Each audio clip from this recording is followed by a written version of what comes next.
भजन गाती हूँ ना ऐसे मंदिर में बैठ के, तो बड़ा आनंद आता है। चाहे 2 घंटे गाना, श्री जी की आंखों में आंसू भी आ जाते। लेकिन जब माला करती हूँ ना, तो उसमें 3-4 माला से ज्यादा नहीं जाता। क्योंकि जब हम मंत्र जब करते हैं तो मंत्र सीधे प्रहार करता है मन पर, मन को मारता है। जब हम श्री जी का पद गान करते हैं ना, तो मंत्र को जगह मिलती है जीने की, लेकिन मरेगा नहीं। क्योंकि मन को बहुत दृश्य भी दिखाई देते हैं। अभी मानस पटल पे श्री जी तो नहीं चाहे ना, सामने हम गान करते हैं तो मन को बहुत से ऐसे पॉइंट मिलते हैं जिनमें वो बचा रहता है। लेकिन मंत्र में अब कोई पॉइंट नहीं, न तो शब्द, न स्पर्श, न रूप, न रस, न गंध। इसमें पूर्ण मंत्र तभी ठीक जब माना जाता है जब हम मंत्र का ध्यान करते हुए मंत्र जपते हैं। तो मंत्र सीधे मन को मारता है, चाहे नाम हो चाहे मंत्र हो। इसीलिए मंत्र और नाम में मन नहीं लगता। वो मंत्र और नाम सीधे मारता है, सीधे मन को मारता है। जहां नाम जप करोगे तो आप देखो ऐसे मन आनंदित रहेगा, लेकिन जहां नाम जप करोगे जलन पैदा कर देगा। आप देखना, ये अनुभव की बात। अगर कहीं 2-4 घंटे आप दबिश में मन को करके एक मंत्र जपे, एक ही मंत्र, एक ही नाम या एक ही मंत्र को बहुत समय तक जपे, तो आप देखो आपको विचलित कर देगा। ऐसी ऊर्जा पैदा होगी कि वो मन घबरा जाएगा, क्योंकि उसी से मन मरता है। जप से ही मन का नाश होता है, और कोई साधन आज तक नहीं ऐसा बना जो मन को मार सके। एक ही उपाय है, नाम जप। गोस्वामी तुलसीदास जी ने ऐलान कर दिया है कि अन्य सब साधन शून्य है और नाम अंक है। जैसे अंक के बाद शून्य रखो तो 10 गुना होता है, बड़ा चला जाएगा, और अगर अंक हटा दो तो सब साधन शून्य है। नाम रूपी अंक में इतनी सामर्थ्य है कि हर साधन, चाहे व्यवहार का ही क्यों न हो, वो 10 गुना फल देता चला जाएगा। और अगर नाम रूपी अंक हटा दो तो हर साधन शून्य है। सबका फल है निरंतर नाम जपने का अभ्यास हो जाना। नाम बहुत कठिन बात है जप करना, नाम जपना बहुत कठिन बात है। श्री गोस्वामी तुलसीदास जी ने कहा है कि इतनी सामर्थ्य किसी और साधन में नहीं। सुमिर पवन सुत पावन नामू, अपने बस करी राखे रामू। राम जप राम जप राम जप बावरे। अरे बावरे, तू, गोस्वामी जी कह रहे नाम जप नाम जप। यदि नाम जप नहीं किया तो सुरसर के तीर बिन नीर दुख पाई है, सुरतर तरे तो दारिद्र सताई है। गंगा के किनारे प्यासा मरेगा, कल्पतरु के नीचे दरिद्रता तुझे सताएगी। यदि नाम जप नहीं करेगा तो बात बनने वाली नहीं। अगर भोजन में तो अमृत सान के खाएगा तो विष हो जाएगा यदि नाम जप नहीं करेगा। सारे तीर्थ समस्त साधन करने पर भी तुझे विश्राम नहीं मिलेगा। सबका सार है नाम जप। नाम में जितना मन को मारने की सामर्थ्य दूसरे साधन में नहीं है, इसीलिए नाम में मन शांति से ले पाता है। 3-4 माला जपती हूँ, फिर वैसे मुंह से बोलती रहती हूँ, तो उसे और बढ़ाओ, उसे और अभ्यास। देखो, अगर 4 माला सह गया ना, तो उसे धीरे से 5वीं माला में डालो। धीरे धीरे अगर 24 घंटे सह जाएगा ना, तो मन साक्षात श्री कृष्ण बन जाएगा। श्री कृष्ण ही है मन।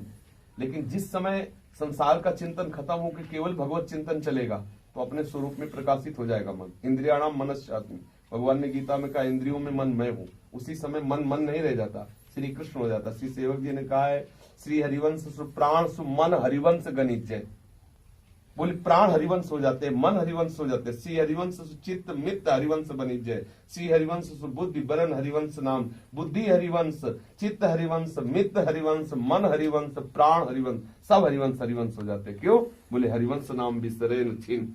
एक क्षण के लिए नाम न बिसरे तो सब अंतःकरण हरिवंशमय हो जाता है। ऐसे हम निरंतर नाम जप करने का अभ्यास धीरे धीरे सहते 4 माला सह गए, आप जान रहे, तो 5वीं माला को उसको सहाओ, 6वें माला को सहाओ। धीरे धीरे धीरे ऐसा बना लो कि आप कार्य करते, सब सेवा करते हुए निरंतर नाम जप कर। सबका सार नाम पहले बैठा लो।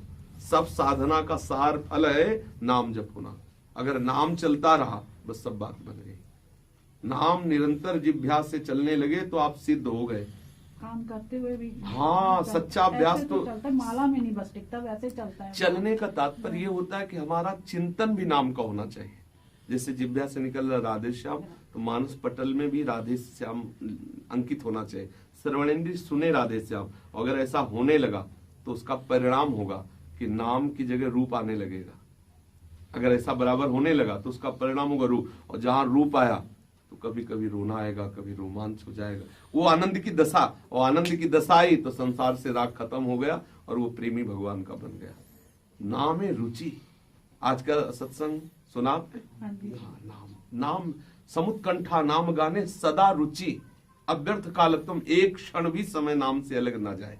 रुचि मतलब जैसे हमें भोजन में रुचि है, संसारिक बातों में रुचि है, ऐसे नाम में रुचि हो। रुचि होना और जपना अलग बात है। एक होता है जप करना, एक होता है रुचि होना। श्री है सेवक जी महाराज कह रहे हैं, या जो पर्यो सहज स्वभाव, श्री हरिवंश नाम रस चाव। नाम का ऐसा स्वाद लग गया कि स्वभाव पड़ गया कि अब जिभ्या रुकी नहीं रही नाम के बिना। एक स्वाद मिलना, एक उसमें आसक्ति होना, एक रुचि, ये अलग बात। ये आ गई ना, बस बेपरवाह हो जाओ, बहुत बड़ी सिद्धि आ गई। जिसको नाम में रुचि हो गई, सब बात अलग है। अच्छा, इसके बारे में मैंने दीक्षा का सोचा था, तो इसको मैंने शादी के बाद हाँ, शादी के बाद पता नहीं पति का कैसा स्वभाव, कल उसके ऊपर। वैसे तो वैष्णव फैमिली में आपके आशीर्वाद से करेंगे। अच्छा, तो पर हो जाने दो। हाँ, हो जाए, क्योंकि कल इसके साथ मतलब एक हमारे शिष्य भाव को प्राप्त एक बच्ची थी, उसका ब्याह हुआ। उसके परिवार वाले जिन्होंने कंठी का, तो रो के कह रही थी हमें कंठी उतारनी पड़ेगी, हमारी सेवा को हटा रहे कि तुम सेवा ले पाठ नहीं कर सकते। तो अब देखो कितना उसके, अगर ये करती है तो गुरु अपराध बनता है, अगर वो नहीं करती तो परिवार वाले चैन नहीं लेने दे रहे, तो समस्या फंस जाएगी। पहले इसका ब्याह हो जाने दो, फिर दोनों राजी हो जाए तो दीक्षा ले ली भजन। ठीक है, इसकी इच्छा तब तक कभी कभी ऐसा लगता है कि वो साथ में है, अनुभव होता है, और फिर कुछ मिनट बाद लगता है कि है ही नहीं। हाँ, यही तो भगवान की माया के 3 गुण, सतोगुण, रजोगुण, तमोगुण। जब सतोगुण आता है तो लगता है भगवान हमारे साथ है, जब रजोगुण तमोगुण आता है तो अंधकार छा जाता है। अभी सच्चा वो भाव नहीं है कि भगवान हमारे साथ है।